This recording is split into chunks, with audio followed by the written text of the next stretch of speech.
Assalamualaikum warahmatullahi wabarakatuh. Perkenalkan, nama saya Adelin Nur Batubara. Saya dari kelas 7A, jurusan Pendidikan Matematika.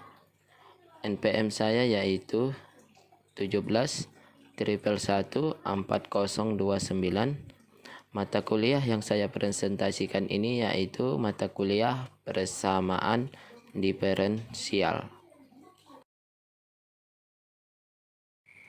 Materi yang kita bahas yaitu persamaan diferensial orde 2.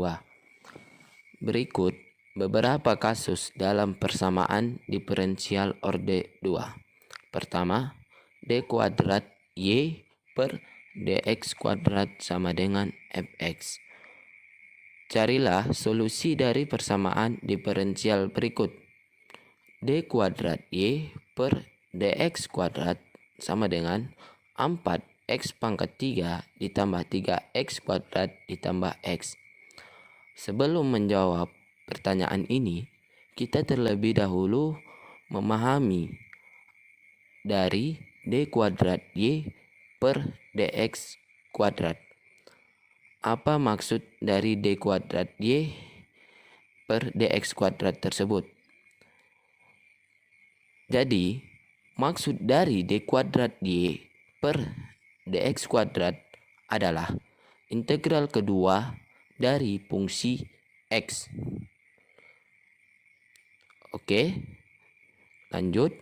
Kita akan menjawabnya.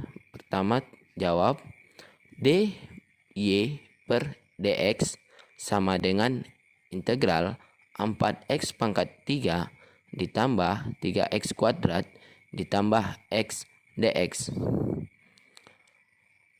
Jadi integral pertama dari fungsi x yaitu dy per dx sama dengan x pangkat 4. Kenapa dia menjadi x pangkat 4? Integral dari 4x pangkat 3 adalah 4 per ditambah 4 per 3 ditambah 1. Menjadi 4 per 4. Jadi 4 bagi 4 hasilnya 1, maka tidak dituliskan. Untuk pangkatnya dia dijumlahkan. 3 ditambah 1 menjadi 4. Terus untuk 3x kuadrat, integralnya yaitu 3 per 3 x pangkat 3. Atau ditulis saja x pangkat 3. Integral dari x yaitu setengah x pangkat 2 tambah C1. Ini untuk integral pertama. Lanjut, integral keduanya yaitu dy per dx x pangkat 4 tambah x pangkat 3 ditambah setengah x kuadrat ditambah C1 dx. Ini merupakan hasil dari integral pertama.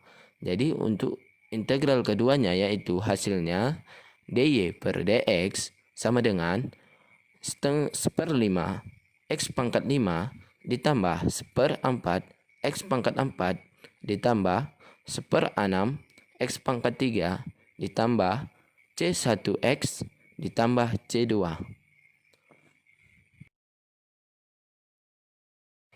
Kasus kedua, d kuadrat y per dx kuadrat sama dengan f buka kurung x, dy per dx tutup kurung.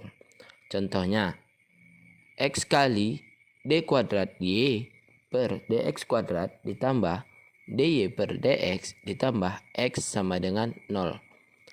Terlebih dahulu, kita membuat pemisalan. Sebelumnya kita sudah mengetahui d kuadrat y per dx kuadrat itu adalah integral kedua dari x. Sedangkan dy per dx adalah integral pertamanya. Yaitu kita misalkan, kita buat pemisalan yaitu p sama dengan dy per dx, maka dp per dx sama dengan d kuadrat y per dx kuadrat.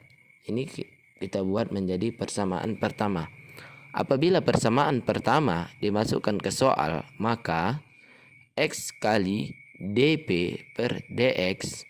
Kenapa ini menjadi dp per dx? Karena kita lihat persamaan tadi, d kuadrat y per dx kuadrat itu sama dengan dp per dx. Maka kita gantikan, di sini digantikan dengan dp per dx ditambah p. Begitu juga dengan ini, yaitu diganti yang mana tadi dy per dx sama dengan p tambah x sama dengan 0.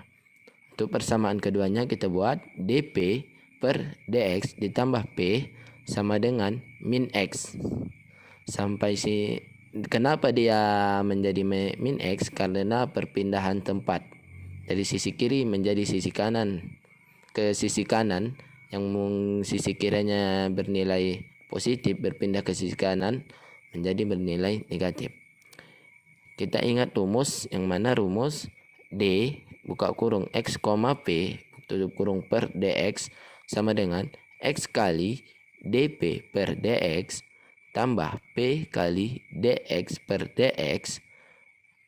Maka rumusnya d buka kurung x, p per dx sama dengan x kali dp per dx ditambah p kali 1. Ini merupakan persamaan ketiga. Jika persamaan 2 sama dengan persamaan 3, maka d buka kurung xp tutup kurung per dx sama dengan min x. Kemudian kedua ruas diintegralkan sehingga xp sama dengan integral min x dx, hasilnya min setengah x kuadrat ditambah c1. Dari persamaan pertama diketahui bahwa p sama dengan dy per dx. Maka harga p dapat kita ganti dengan dy per dx. Menjadi dy per dx sama dengan min setengah x kuadrat ditambah c1. Kemudian semua ruas dibagi x. Maka hasilnya yaitu dy per dx sama dengan setengah x kuadrat ditambah c1 per x. Maka y sama dengan integral min setengah x ditambah c1 per x.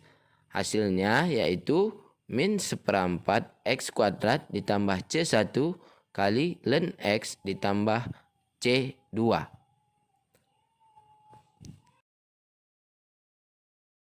Kasus ketiga, a kali d kuadrat y per dx kuadrat ditambah b kali dy per dx ditambah cy sama dengan 0.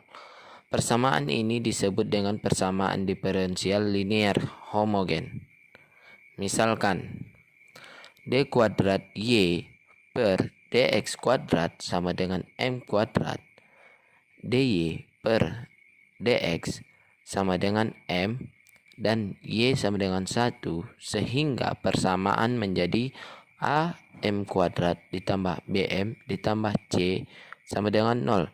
Maka m sama dengan m1 dan m sama dengan m2, di mana m adalah akar-akar penyelesaian. Jika m tidak sama dengan m2, maka nilai y sama dengan c1 e pangkat m1x tambah c2e pangkat m2x, di mana c adalah konstanta. Jika m sama dengan m2, maka nilai y sama dengan e pangkat m1x kali c1 ditambah c2x. Kita masuk ke contoh soal. Pertama, contoh soalnya d kuadrat y per dx kuadrat ditambah 3 dy per dx ditambah 2y sama dengan 0. Terlebih dahulu kita buat pemisalan, yaitu d kuadrat y per dx kuadrat menjadi m kuadrat. dy per dx sama dengan m dan y sama dengan 1, sehingga persamaan menjadi m kuadrat ditambah 3m ditambah 2 sama dengan 0. Kenapa ini menjadi kayak gini? Karena kita lihat aja yang persamaannya yang rumus persamaan yang di atas tadi, AM kuadrat ditambah BM tambah C sama dengan 0. Jadi kita merujuk ke situ. Jadi hasil pemaktorannya M kuadrat ditambah 3M tambah 2 sama dengan 0 adalah M tambah 1 kali M tambah 2 sama dengan 0. Maka M sama dengan min 1 dan M sama dengan min 2.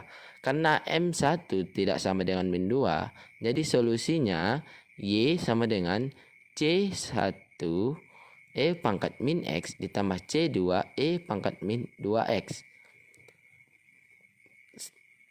Kita masuk ke contoh 2, yaitu D kuadrat Y per DX kuadrat ditambah 6 DY per DX ditambah 9Y sama dengan 0.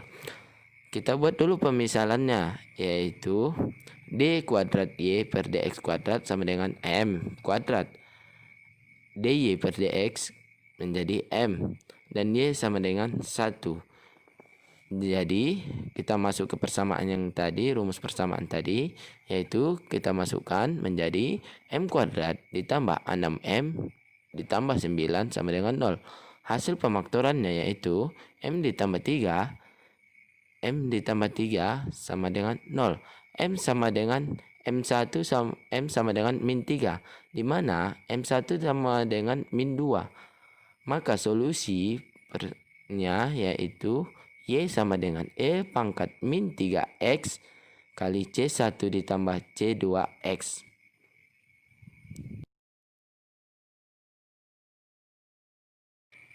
Terima kasih. Saya minta maaf apabila ada kesalahan dalam pengucapan pada saat presentasi pembelajaran.